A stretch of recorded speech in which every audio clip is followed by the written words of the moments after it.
So yeah, now that I have a cushion, can I save for my down payment? Moving forward with the Decker team. Moving forward together with the Decker team. We've created for you first over 503 free episodes of Life's Inside Track, where we're going to share some insight about that, plus a whole lot more, so that you have insider tips, you learn about real estate, as well as just how to live the best life, the one you're intended for, the one that you dream about. So the answer, Ken, is maybe not just yet. Maybe not yet. Maybe not yet. But You've done I you. really want to get a down payment so I can buy a house or an investment property. I gotcha. Okay. And if you've got your cushion, Yahoo, that's a good first gear. Mm-hmm. Second gear is checking out what do you have as far as it goes with debt. So what if I have no debt? If I have no debt, then chances are I'm in good position to start saving the down payment quickly. Now, I may be able to save the down payment even quicker if I reduce some expenses. Because even if I don't have debt, I may have extraordinary expenses that are stopping me from building extraordinarily high. Mocha, cafe, latte.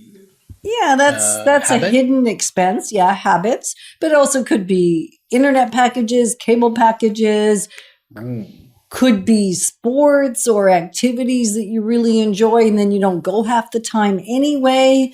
So the ones that gym memberships and you haven't used in 8 months, I'm not talking to you, but you did do it once for 3 or 4 years. So that was just a little session where I didn't use it. For years.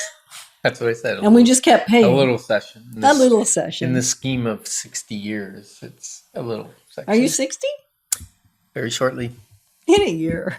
Okay, so the idea is... I'm in my 60th year. You are. And I can see that. All the new gray and, that kind of stuff. Yeah, the new gray, yes. The new gray. The new gray is in. Yeah, apparently.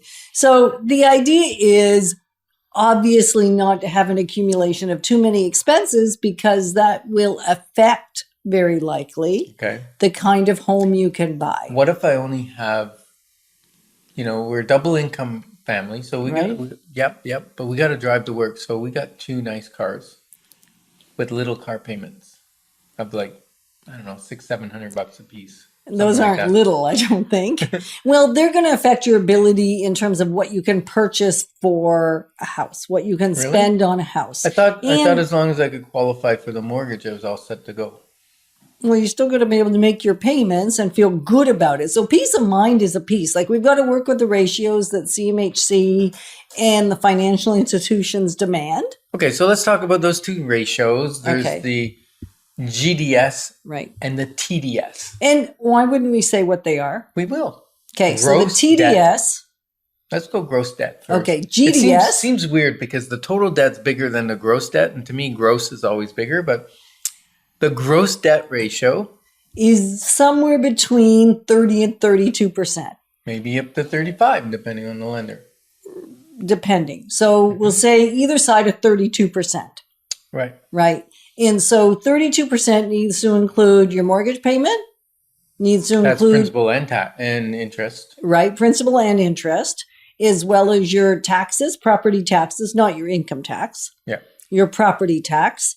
If you have heating, most homes have some heat. Yeah. So it includes the heating cost. Mm-hmm. And then it also includes, if there's any association fees or condo fees, half of that. Okay. Half of the cost. What about rentals? I was looking at a house the other day and it had a rental furnace and a rental hot water tank and a rental AC. Yeah.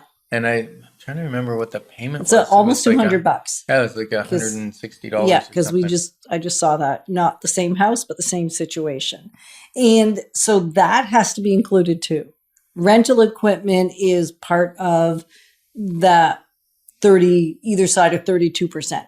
Okay. Of your GDS. So that's your gross debt service ratio. Okay. And then TDS is your total debt, which includes everything we just said, plus repayment of other consumer debt. Like Car my cars? loans. Yeah, it could be car loans. Mm-hmm.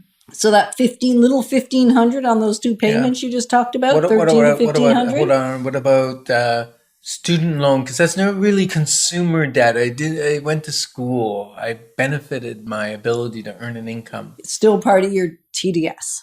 Really? Really. Okay. And so what's the total debt service allowed to be? Up to 40 to 42%. Okay. Depending Sometimes on the lender. 40 to 45%, depending on the I lender. haven't seen 45 in No? a long, long time. I've seen it. Yeah, But not maybe in a not long in a time. while. They're getting Okay. tighter and tighter. So Right. typically it's around 42%. Yeah. Sometimes only 40.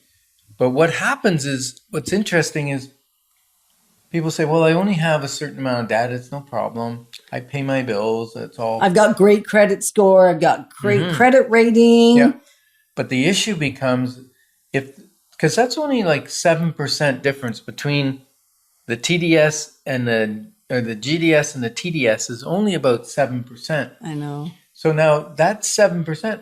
If really I've got 15% of extra debt compared to my monthly income. So it's what it costs me for my debt compared to my monthly income. So if I've got 15%, that's 8% less on the GDS. Now all of a sudden, instead of it being 30% for argument's sake, it's 22%. So it makes it a lot harder to qualify for the house I want. Right. So my personal debt affects that greatly. So one of the strategies in the book in second gear, is paying off debt.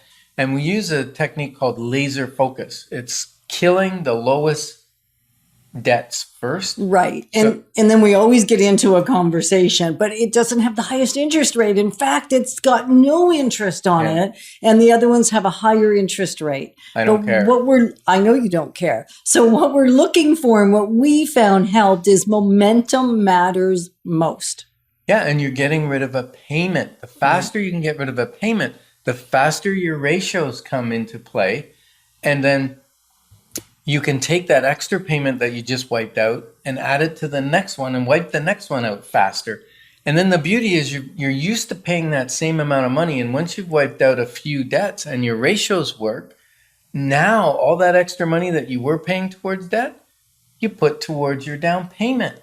And so you'll accumulate it much faster. Much The faster. number of times I've had amazing, beautiful people call me and say, I'm so ready to buy my house. I've been waiting for 10 years. I've been saving and I can't get ahead. It's like, can we just take a look at your overall finances? Because there's a reason most of the time. If you're going to buy a house in your budget. Yeah, and I think the debt,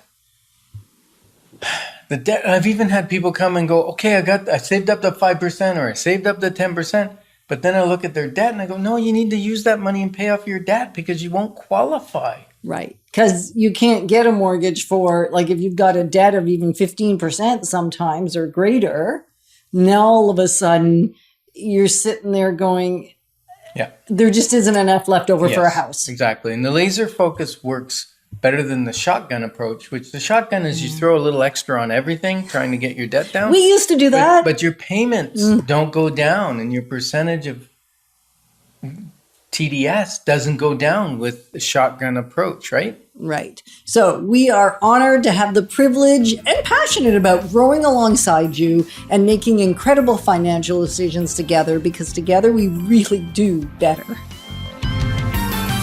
Moving forward with the Decker team.